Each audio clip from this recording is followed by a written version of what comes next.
Vamos lá, pessoal? Tudo bem? Eu sou o professor Orlando Júnior e vamos continuando aqui com o direito constitucional. Vamos continuar aqui, então, falando sobre a classificação das constituições. Beleza? Nós já falamos de algumas classificações, então vamos agora aqui para uma outra classificação. Vamos falar agora, lembrando aqui, estamos falando da classificação das constituições. Próxima classificação, pessoal, é quanto à extensão. Quanto à extensão, a Constituição ela pode ser analítica ou prolixa,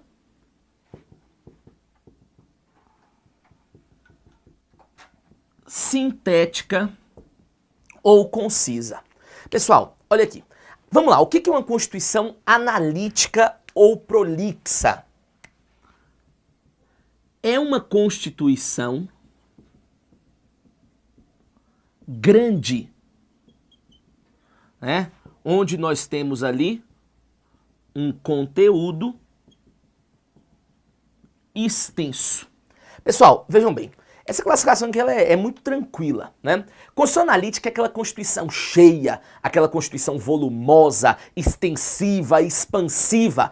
Tudo que der a ideia de grande, você pode imputar, então, para a Constituição, no caso, analítica ou prolixa. Veja um exemplo aqui da Constituição de 88. Pessoal, a nossa Constituição de 88, só o seu corpo principal é formado por 250 artigos, sendo que cada artigo tem vários incisos, alíneas, parágrafos, tem artigos que têm itens. Então, a nossa Constituição, ela é uma Constituição extremamente extensa, né? Por isso, a nossa Constituição de 88, ela é considerada como uma Constituição analítica ou prolixa. Diferentemente, nós temos as Constituições sintéticas, as Constituições concisas. Constituição sintética, então nós podemos colocá-la que é uma Constituição pequena, né? Podemos colocar aqui que é uma Constituição resumida, né? De conteúdo aqui abreviado, muitas vezes. Beleza? Vejam bem, o que acontece? Então, a nossa Constituição, ela acaba sendo uma Constituição analítica, também pelo fato de ser uma Constituição formal quanto ao seu conteúdo. Então, muita coisa insere-se no texto da Constituição. Beleza? Um exemplo de uma Constituição sintética, o exemplo clássico que nós temos, é da Constituição dos Estados Unidos, que é composta por 7 artigos. Né? Então, assim, uma Constituição enxuta, uma Constituição pequena, comparando-se a outras como a Constituição brasileira. Então, quanto à extensão, a nossa é analítica ou prolixa, ou mais uma vez eu reitero, tudo que der ideia de grande, você pode colocar aí para as Constituições prolixas. Sexta classificação, agora essa aqui, ela é importante.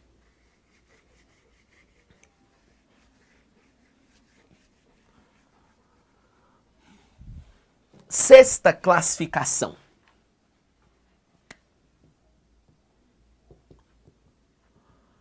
Quanto à estabilidade, ou alguns falam quanto à alterabilidade. Pessoal, quanto à estabilidade, essa aqui eu vou colocando uma por uma, beleza? Uma primeira classificação aqui quanto à estabilidade é que a Constituição possa ser imutável. Acredito que aqui o nome ele já seja autoexplicativo. Constituição imutável é aquela que não admite alteração. Não é isso? Agora, pessoal, vejam, a Constituição imutável ela é uma Constituição sem lógica. Porque a Constituição, um dos maiores objetivos dela é andar ao lado da sociedade. Se a sociedade evolui, a Constituição tem que evoluir. Então, se a Constituição é imutável, se a Constituição não pode ser alterada, em pouquíssimo tempo ela vai virar uma Constituição antiga, uma Constituição ultrapassada, obsoleta e com certeza não vai conseguir regular os interesses, então, da sociedade. Beleza? Segunda classificação que nós temos aqui é uma Constituição rígida. A Constituição rígida, né? Primeiro detalhe dela, ela pode ser alterada. Agora, para que você possa alterar uma Constituição rígida, nós vamos ter um procedimento, nós vamos fazer a exigência de um procedimento mais complexo, né? Agora, é um procedimento mais complexo comparando-se às demais leis. Como assim, professor? Presta atenção aqui, pessoal, agora, por favor. A nossa Constituição de 88 é uma Constituição rígida. Vocês vão ver que a nossa Constituição de 88 ela pode ser alterada. A nossa Constituição pode ser alterada por meio de emenda constitucional. Agora, veja um detalhe. Para você fazer uma emenda é algo extremamente laborioso, é algo extremamente complexo. No Brasil, para você alterar uma lei comum, uma lei complementar, uma lei ordinária, é uma facilidade muito maior, né? Por exemplo, vamos aprovar uma lei ordinária. Você vai passar em cada casa do Congresso, Câmara, Senado, um turno, né, em cada casa ali onde você vai ter que ter maioria relativa. São muitos legitimados para fazer o projeto de lei. Agora, para alterar a Constituição, não. O artigo 60 fala que para você alterar a Constituição, você tem que passar em 2 turnos em cada casa. Tem um quórum de 3/5. Nós temos várias limitações para emendar a Constituição. Então, vejam, a Constituição de 88 ela pode ser alterada, mas nós exigimos muito mais para alterar a Constituição do que para alterar uma lei. Se eu coloco essa exigência muito maior para alterar a Constituição, é porque ela é uma Constituição o quê? Rígida. Então, a Constituição de 88, ela é rígida. Uma terceira classificação que nós vamos ver é a Constituição flexível. O que é a Constituição flexível? Constituição flexível, ela pode ser alterada da mesma forma de uma lei comum. Como assim, professor? Olha aqui, e a Constituição flexível, às vezes pode ser um probleminha na hora da sua prova, vou explicar já já. Na Constituição flexível, o mesmo procedimento que eu uso para alterar a Constituição é o mesmo que eu vou usar para alterar qualquer lei do Estado. Não tem diferença de procedimento se eu estou alterando a Constituição ou se eu estou alterando uma lei. O mesmo trâmite legislativo para uma vai ser o mesmo processo legislativo para outra. Beleza? Agora, guardem essa tal dessa Constituição flexível, que eu vou puxar alguns detalhes aqui daqui a pouco que pode trazer problema na prova. Então, ó, Constituição rígida, eu coloco muito mais exigência que uma lei comum. Constituição flexível, eu altero da mesma forma de uma lei comum. Agora, nós temos um meio termo, né? Nós temos aqui uma quarta classificação, que é a Constituição semirrígida ou semiflexível. A Constituição semirrígida ou semiflexível é aquela que admite uma forma de alteração mista. Pessoal, olha aqui. Na Constituição semirrígida ou semiflexível, nós temos um procedimento híbrido, vamos dizer assim, um procedimento misto. A mesma Constituição, ela aceita a forma rígida e a mesma Constituição aceita a forma flexível. Por incrível que pareça, já tivemos uma Constituição no Brasil que foi assim, que foi a Constituição de 1824. Isso até cai muito aí, né, em algumas bancas. Vejam bem, para você ter uma noção. A Constituição de 24, no artigo 178, resumindo, ela falava que a parte importante, a parte material da Constituição tinha que ser alterada de forma rígida. Já a parte menos importante podia ser alterada de forma flexível. Então veja, na mesma Constituição você tinha 2 procedimentos de alteração de norma, né? Então, vamos colocar isso aí, porque de vez em quando cai em prova. A Constituição Federal de 1824, ela foi semirrígida ou semiflexível. E uma última classificação aqui, que falam, é das constituições fixas. As constituições fixas é uma constituição que, vou até colocar aqui, ó, fixas, só pode ser alterada pelo poder constituinte originário. Presta atenção aqui. Imutável e fixa são coisas distintas. A Constituição imutável, ela não pode ser alterada de jeito nenhum. Só se você criar um novo Estado para você mudar aquela Constituição, né? Pela teoria. As Constituições fixas, elas podem ser alteradas. Mas para que você possa alterá-las, você tem que criar uma nova Constituição. Isso aí aconteceu na antiga União Soviética, né? Tá lá nas Constituições balanço deles e tudo, você criava por meio de uma outra Constituição, beleza? E tivemos outros exemplos aí, mundo afora. Mas vejam, imutável e fixas são coisas diferentes. Combinado? Agora, olha um detalhezinho aqui que eu também gosto de alertar. Alexandre de Moraes, um grande doutrinador do direito constitucional, ele fala de uma Constituição super rígida, e alguns vão chamá-la de semi-imutável. O que seria uma Constituição super rígida?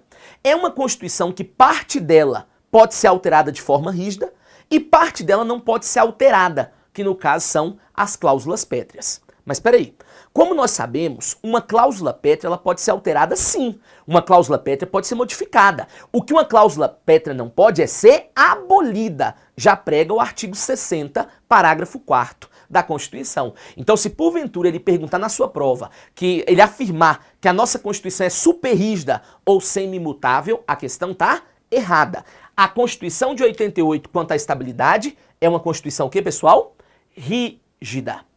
Beleza? Só que agora presta atenção um detalhe. Falei então da estabilidade, da alterabilidade, falei que a nossa é rígida, expliquei as demais, beleza? Só que cuidado isso aqui ainda. Ó, vou apagar aqui porque eu preciso de espaço.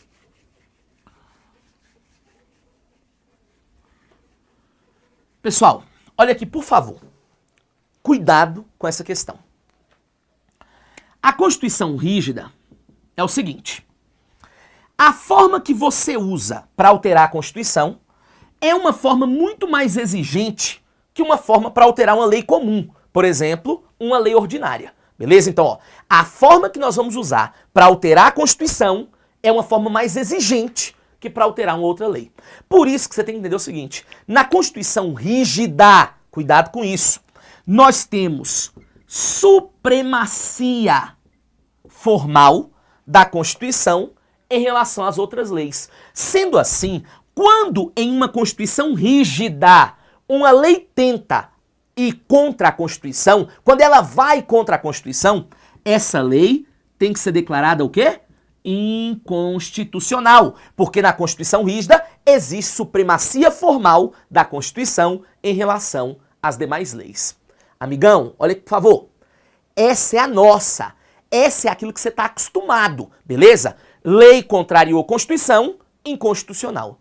Só que você tem que tomar cuidado quando o abençoado do examinador colocar assim, ó, em uma Constituição flexível, uma lei tem poder para revogar a Constituição. Não, para. Isso é inadmissível. Uma lei revogar a Constituição, isso é inadmissível. Em uma Constituição rígida. Só que ele te perguntou em uma Constituição flexível. Cuidado. Olha aqui. Vou apagar isso aqui. Pessoal, em uma Constituição flexível, o mesmo procedimento que você usa para alterar a Constituição é o mesmo que você vai usar para alterar uma lei comum. Por isso que em uma Constituição flexível, nós não temos supremacia, nós não temos hierarquia, nós temos isonomia entre as normas. Sendo assim, olha que coisa doida, em uma Constituição flexível, uma lei pode revogar a Constituição pode revogar uma lei. Quem prevalece? Quem chega por último. A posterior vai revogar a anterior. Então vejam, olha aqui, meu olho. Em uma Constituição rígida, é inadmissível uma lei e contra a Constituição. Se ela for, ela vai ser julgada inconstitucional, porque em Constituição rígida existe hierarquia entre a Constituição e as demais leis. Porém, em uma Constituição flexível, por não ter essa hierarquia, uma lei comum tem poder para contrariar e, consequentemente, revogar a Constituição Federal. Beleza? Muito cuidado com essa questão, isso costuma cair em prova. Próxima classificação.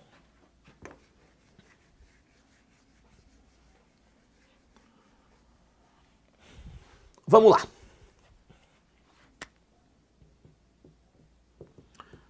Quanto à finalidade. Pessoal, quanto à finalidade, nós podemos colocá-la como Constituição garantia e como Constituição dirigente. Alguns ainda vão falar da Constituição balanço. Eu prefiro colocar só essas duas aqui. Vejam assim, a Constituição garantia, resumindo, é aquela que protege as normas existentes. Beleza? Agora tem um detalhezinho na garantia. Ela não se preocupa com o futuro. Como assim, professor? Olha aqui. A Constituição Garantia, ela possui mecanismos para proteção das normas existentes, porém ela não se preocupa em criar metas, em criar leis para o futuro. Então é uma Constituição que se preocupa com o passado e com o presente, assegurar aquilo que tem sem se preocupar com o que está por vir. Diferente é a Constituição dirigente. A Constituição dirigente, ela também possui mecanismos para proteção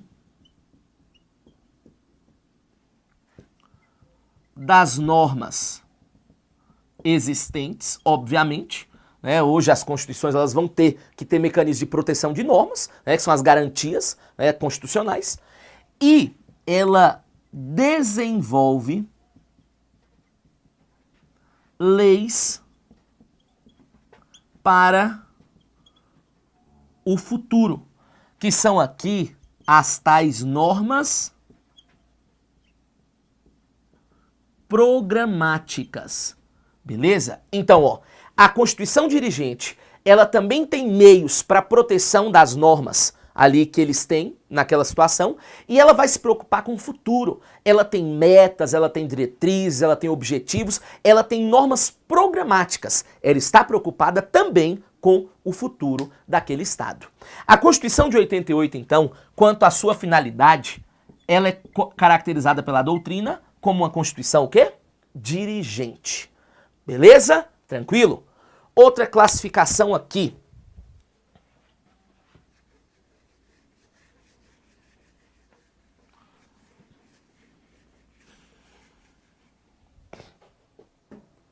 Outra classificação é quanto à correspondência com a realidade. Ou alguns colocam quanto aos, tá uma barrinha, quanto aos objetivos, e alguns falam quanto à efetividade. O que também podemos colocar como sentido ontológico de Constituição. É feito por Karl Levenstein. Acho que é assim. O nome bonito, né? Karl Levenstein. E aí, pessoal, o que acontece? Nesse sentido aqui, nós vamos dividir as normas em normativa, semânticas,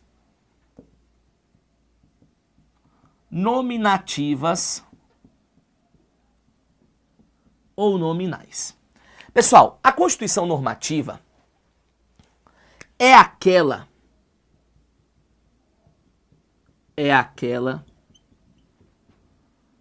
cuja as normas são cumpridas, cuja as normas são cumpridas pela sociedade.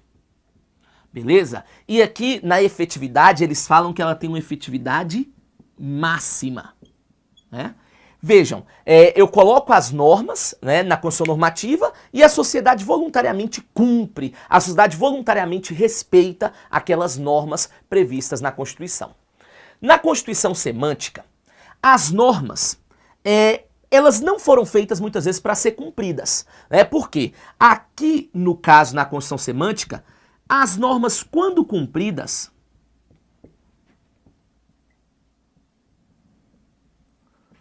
pelo uso da força. Porque aqui é simplesmente para legitimar um poder de fato, uma tirania, uma ditadura, né? Então a Constituição ali muitas vezes ela acaba sendo totalmente simbólica, né? Ali ele só coloca mesmo para dizer que tem uma Constituição, mas o foco não é aquele, o foco é manter a ditadura daquele local. E aqui falam que ela tem uma efetividade mínima nesse caso. Porque a única coisa que eles visam aqui é legitimar um poder ali que impera naquela situação, naquele estado. E as constituições normativas ou nominais, muitas vezes elas até foram feitas para ser cumpridas, né? Porém, a sociedade não cumpre as normas. Aqui falam que o grau de efetividade dela é médio.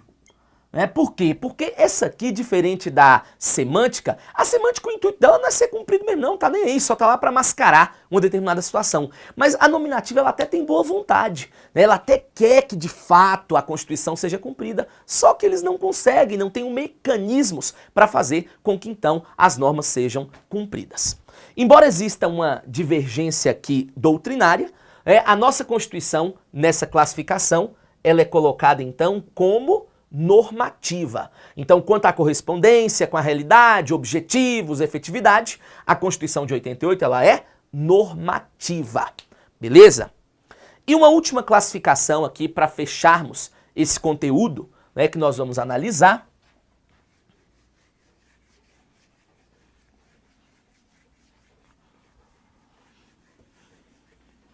é quanto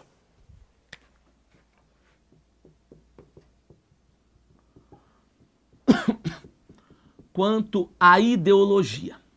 Quanto à ideologia, a Constituição pode ser socialista ou ela pode ser capitalista. A Constituição socialista, né, é aquela que busca a igualdade da sociedade. Né? O princípio máximo de uma Constituição socialista é, de fato, a igualdade. Né? É você conseguir ali, né, dar para todos, né, uma determinada condição e todos de forma isonômica, igualitária. Todos nós sabemos que esse não é o intuito da nossa Constituição de 88. Embora ela pregue o princípio da igualdade, né, mas muitas vezes é só uma igualdade meramente formal. Né? A nossa Constituição ela é mais ligada à questão da liberdade, né, da livre iniciativa, né, de algo mais competitivo. Por isso, então, que a nossa Constituição ela é uma Constituição capitalista, que é aquela que toma por base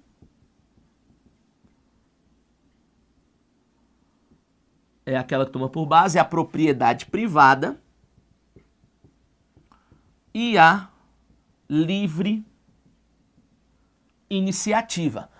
Propriedade privada, livre iniciativa, hoje, propriedade privada é uma das bases do artigo 5º, livre iniciativa é um dos fundamentos do nosso Estado, então é fato que nós somos uma Constituição capitalista. Ela está mais ligada com a questão da liberdade.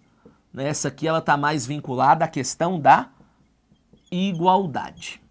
Agora tem um detalhezinho. A Constituição capitalista ela é subdividida em dois tipos. Ela é subdividida em capitalista liberal e capitalista social democrata. A Constituição capitalista liberal é aquela que o Estado não vai intervir nas relações econômicas. Ela não vai intervir nas relações ali do Estado. Isso aí é fruto do capitalismo liberal, do capitalismo clássico. Com o advento da Revolução Francesa, 1789, nós saímos daquele Estado intervencionista e partimos para um Estado abstencionista. Nós estávamos cansados daquele Estado que fazia tanto a ponto de abusar. Nós queríamos um Estado que não fizesse. Queríamos um Estado que fosse cada um por si e Deus por todos. Então essa não intervenção, esse estado negativo caracteriza o liberalismo clássico. Com o tempo, nós percebemos que a intervenção exacerbada prejudicava, mas a não intervenção também gerava muita desigualdade. Então nós pedimos assim, olha, nós queremos um Estado que venha intervir, mas venha intervir não para prejudicar, mas sim para moderar, para regular. É aí que vem o capitalismo social democrata, é aí que surge o Estado prestacionista, né? Então, aqui o capitalismo social democrata, o Estado